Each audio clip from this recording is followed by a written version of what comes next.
নবী বলেন, মান ক্বারাআ সূরাতুল ইখলাস বিআশার বুনিয়া লাহু বাইতান ফিল জান্নাহ।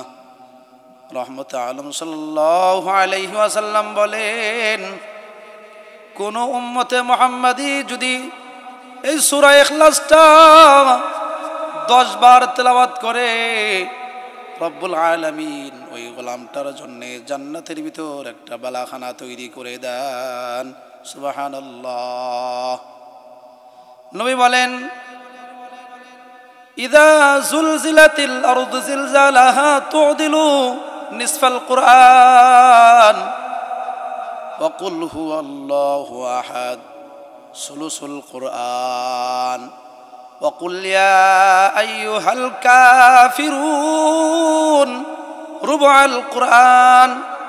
নবী বলেন, সূরা জিলজাল এটা হলো কোরআনের অর্ধেক পরিমাণ, আর সূরা ইখলাস কুল হুয়াল্লাহর সূরাটা হলো কোরআনে কারীমের 1/3 বরাবর।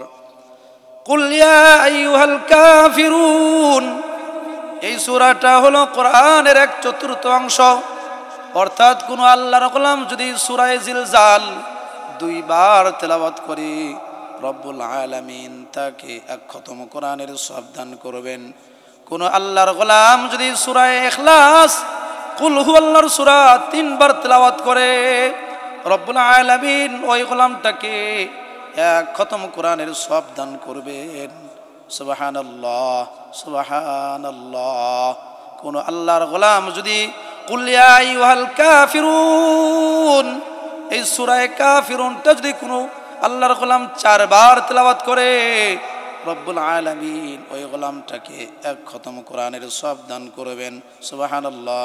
এই হাদিসের ভিতরে নবী আরবি সাল্লাল্লাহু আলাইহি ওয়াসাল্লাম সূরা ইখলাসের ফজিলত এমনভাবে বলছেন, কুল হুয়াল্লাহু আহাদ সুলুসুল কুরআন। কোন আল্লাহর গোলাম যদি সূরা ইখলাস 3 বার তেলাওয়াত করে, রব্বুল আলামিন তাকে 1 খতম কোরআনের সওয়াব দান করবেন। সুবহানাল্লাহ। ও বন্ধু, দুররে মানসুর একটা কিতাব আছে, এই কিতাবটার ভিতর লেখা আছে যে কোনো আল্লাহর গোলাম যদি ওযু করে সূরা ইখলাস 200 বার তেলাওয়াত করে, দিবারাত্রির যে কোনো মুহূর্তে যে কোনো সময় যদি সূরা ইখলাস 200 বার তেলাওয়াত করে, রব্বুল আলামিন ওই মানুষটাকে অনেক অনেক সওয়াব দান করবেন। আল্লাহ রব্বুল আলামিন এর বিনিময় অনেক কিছুই তাকে দান করবেন। 300 রহমতের দরওয়াজা আল্লাহ পাক খুলে দিবেন, 300 রিজকের দরওয়াজা আল্লাহ পাক এই গোলামের জন্য উন্মুক্ত করে দিবেন, 300 গজবের দরওয়াজা রব্বুল আলামিন এই গোলামের জন্য বন্ধ করে দিবেন। 66 বার কোরআন খতমের সওয়াব আল্লাহ পাক তাকে দান করবেন। সুবহানাল্লাহ। শুধু তাই নয় যে রব্বুল আলামিন এই মানুষটাকে এমন মর্যাদা দিবেন যে তার ইন্তেকাল হবে, তার মৃত্যু হবে, তার মৃত্যুর পরে 1,20,000 ফেরেশতা তার জানাজায় শরীক হবে। 500 বছর ইবাদত বন্দেগীর সওয়াব আল্লাহ পাক তার আমলনামায় লিখে দিবেন। সুবহানাল্লাহ, সুবহানাল্লাহ। ও বন্ধু, সূরা ইখলাস ছোট্ট একটা সূরা হতে পারে, কিন্তু এই সূরাটার ফজিলত অনেক বেশি, এই সূরাটার পাওয়ার অনেক বেশি। সূরা ইখলাসের সাথে যার মহব্বত তৈরি হবে, রব্বুল আলামিনের সঙ্গে তার মহব্বত তৈরি হবে, কাল কিয়ামতের ময়দানে এই সূরা ইখলাস আমাকে আর আপনাকে সুপারিশ করে জান্নাতে নিয়ে যাবে। সুবহানাল্লাহ। আমার ভাইরা, কোরআনে কারীমের অনেক সূরা আছে যে সূরাগুলো তেলাওয়াত করলে অনেক ফজিলত। সূরা ইয়াসিন একটা সূরা, আমরা সকলেই জানি এই সূরাটার ফজিলত।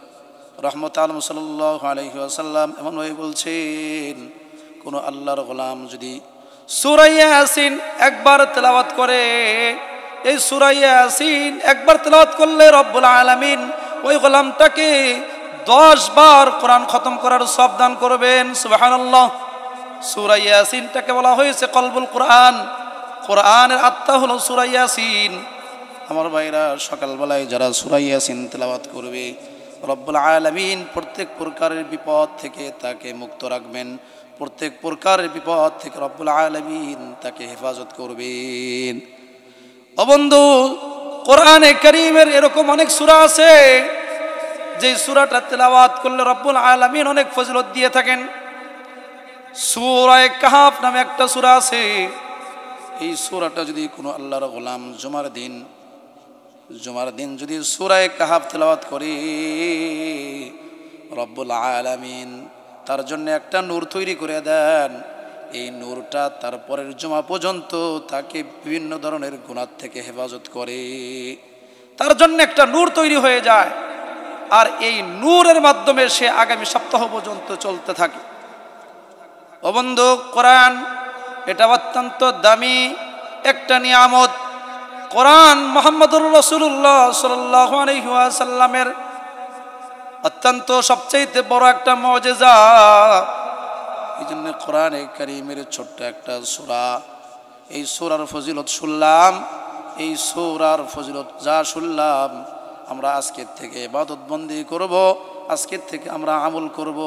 রব্বুল আলামিন যেন আমাদেরকে দিবারাত্রি সর্বদাই যেন সূরা ইখলাস আমাদেরকে বেশি বেশি তেলাওয়াত করার তৌফিক দান করেন।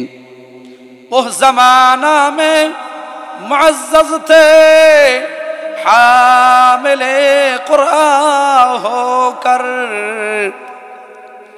তুম জলিলো খার হয়ে तारिकी कुरआन होकर। ओह ज़माना में मुअज़्ज़ज़ थे हामिले कुरआन होकर, तुम ज़लीलो खार होए तारिकी कुरआन होकर। আমার ভাইরা, কোরআন তেলাওয়াতকে বাড়ায় দিতে হবে, কারণ কোরআনের সাথে যার সম্পর্ক যত বেশি হবে, রব্বুল আলামিনের সঙ্গে তার সম্পর্ক তত বেশি হবে। কোরআনের সাথে যার সম্পর্ক যত বেশি হয়েছে, রব্বুল আলামিন তার মর্যাদা তত বৃদ্ধি করে দিয়েছেন। কিয়ামতের দিন তেলাওয়াতকারীকে, কোরআন পড়নেওয়ালাকে আল্লাহ পাক ডাক দে বলবে, ইকালু লি সাহিবিল কোরআন ইকরা ওয়ারতাকি ওয়ারাতিল কামা কুনতা তুরাতিলু ফিদ দুনিয়া। আল্লাহ ডাক দে বলবেন, এ বান্দা, পড়ো আর চড়ো, তোমার পড়া যেই জায়গায় গিয়ে শেষ হবে ওই জায়গায় তোমার জান্নাতের বসবাসের জায়গা শেষ হবে। অর্থাৎ কোরআনে কারীমের ভিতরে যে 6666টা আয়াত আছে, আল্লাহ রাব্বুল আলামিন বান্দাকে পড়তে বলবেন। বান্দা 6666 আয়াত তেলাওয়াত করবে। রব্বুল আলামিন জান্নাতের ভিতর তার জন্য 6666 তালাযুক্ত একটা বালাখানা তৈরি করে দিবেন। সুবহানাল্লাহ। কোরআনের সাথে যার সম্পর্ক যত বেশি, তার মর্যাদা তত বেশি। ও বন্ধু, কোরআনের সাথে যার সম্পর্ক যত বেশি, তার মর্যাদা তত বেশি। হযরত জিবরাইল আমিন আল্লাহর কাছ থেকে কোরআন নিয়ে নবীজি সাল্লাল্লাহু আলাইহি সাল্লামের উপর নাজিল করছেন। এই জন্য রব্বুল আলামিন হযরত জিবরাইলকে সমস্ত ফেরেশতাদের লিডার বানায় দিয়েছেন। আল্লাহু আকবার। হযরত জিবরাইল আমার নবীর সঙ্গে একবার দুইবার নয়, আমার নবীর সঙ্গে 40,000 বার দেখা করছেন। হযরত জিবরাইলের মর্যাদা একমাত্র কোরআনের কারণেই হয়েছে। সুবহানাল্লাহ। আল্লাহ পাক যেই জমিনে কোরআন নাজিল করছেন, এই জমিনটাকে রব্বুল আলামিন तमाम পৃথিবীর সমস্ত জমিনের চাইতে উত্তম জমিন বানাইছেন। মক্কাতুল মুকাররমা, মদিনাতুল মুনাওয়ারা, এই দুইটা শহর রব্বুল আলামিনের কাছে সবচাইতে দামি শহর। কারণ রব্বুল আলামিন এই দুইটা শহরে কোরআন নাজিল করছেন। সুবহানাল্লাহ। ও বন্ধু, কোরআন যেখানে আছে সম্মান ওই জায়গায় আছে, কোরআন যেখানে আছে সম্মান ওই জায়গায় আছে। কোরআনের সাথে যার সম্পর্ক হবে, কোরআনের সাথে যার সম্পর্ক হবে, যেখানে কোরআনের সংস্পর্শ হবে ওই জায়গাটায় সফলতায় পৌঁছে যাবে। মক্কাতুল মুকাররমা, মদিনাতুল মুনাওয়ারা, এই দুইটা শহর আল্লাহর কাছে সবচাইতে দামি শহর হয়ে গেছে। সুবহানাল্লাহ। আমার ভাইরা, এই জন্যে কোরআন তেলাওয়াত করতে হবে। কোরআন তেলাওয়াত করলে প্রত্যেকটা হরফে হরফে রব্বুল আলামিন তাকে 10টা করে নেকি দান করবেন। মান ক্বারা আল কোরআন হারফাম মিন কিতাবিল্লাহ, নবী বলেন কোরআনুল কারীমের যে ব্যক্তি একটা করে হরফ পড়বে রব্বুল আলামিন তাকে 10টা করে নেকি দান করবেন। আমি বলি না লা কুলু আলিফ লাম মিম হরফুন, বাল আলিফুন হরফুন ওয়া লামুন হরফুন ওয়া মিমুন হরফুন। নবী বলেন আমি আলিফ লাম মিম এই 3টা হরফকে আমি হরফ বলি না, আলিফ লাম মিম এটাকে আমি হরফ বলি না, বরং আলিফ একটা হরফ, লাম একটা হরফ, মিম একটা হরফ। যদি আল্লাহর কোনো গোলাম আলিফ পড়ে তাকে 10টা নেকি দেওয়া হবে, আর যদি মিম পড়ে লাম পড়ে, লাম পড়লে তাকে 10 নেকি দেওয়া হবে, আর যদি মিম পড়ে তাকে 10টা নেকি দেওয়া হবে। অর্থাৎ আলিফ পড়লে 10 নেকি, লাম পড়লে 10 নেকি, মিম পড়লে 10 নেকি, অর্থাৎ প্রত্যেকটা হরফে হরফে রব্বুল আলামিন ওই গোলামটাকে 10 নেকি করে দান করবেন। সুবহানাল্লাহ। কোন আল্লাহর গোলাম যদি এই কোরআনটা নামাজের ভিতরে তেলাওয়াত করে, কয় নামাজের ভিতর তেলাওয়াত করবে, প্রত্যেকটা হরফের বিনিময়ে রব্বুল আলামিন 100 করে নেকি দান করবেন। সুবহানাল্লাহ। এই জন্য ভাই কোরআন বেশি বেশি পড়ব, কোরআন তেলাওয়াত শিখব। যারা হামিলে কোরআন তাদেরকে সম্মান করব, যারা কোরআন পড়ায় তাদেরকে সম্মান করব। কারণ দুনিয়ার জমিনে যারা এই কোরআন শিক্ষা করায় আর শিক্ষা করে তাদের চাইতে দামি মানুষ আর দুনিয়াতে কেউ নাই। খায়রুকুম মান তাআল্লামাল কুরআন ওয়া আল্লামা, নবী বলেন এই দুনিয়ার জমিনে সবচাইতে দামি মানুষ হলো তারা যারা কোরআন শিক্ষা করে এবং মানুষদেরকে কোরআন শিক্ষা দেয়। রব্বুল আলামিন তাদেরকে শ্রেষ্ঠ আর দামি মানুষ বানাইছেন। সুবহানাল্লাহ। এজন্য ভাইরা কোরআন তেলাওয়াত করব, কোরআনের সাথে সম্পর্ক রাখব। যারা কোরআন তেলাওয়াত করে আর যারা শিক্ষা অর্জন করে, কোরআন তেলাওয়াত করতে করতে যদি তার মৃত্যু হয়ে যায়, তার ইন্তেকাল হয়ে যায়, মৃত্যুর পরে রব্বুল আলামিনের ফেরেশতা তার কবরটাকে জিয়ারত করার জন্য আসে। আল্লাহু আকবার, সুবহানাল্লাহ। এ কেমন ফজিলত! কোরআন তেলাওয়াত হবে, কোরআনই সুপারিশ করে আমাকে আপনাকে জান্নাতে নিয়ে যাবে। আর এই কোরআন তেলাওয়াত করতে দুনিয়া থেকে যদি বিদায় নেই, মৃত্যুর পরে আমার কবর জিয়ারত করার জন্য ফেরেশতারা আসে আমার কবরটাকে জিয়ারত করবে। কেমন ফজিলত! ओ ज़माना में मुअज़्ज़ज़ थे हामिले कुरआन होकर, तुम ज़लीलो ख़ार होए तारिकी कुरआन होकर।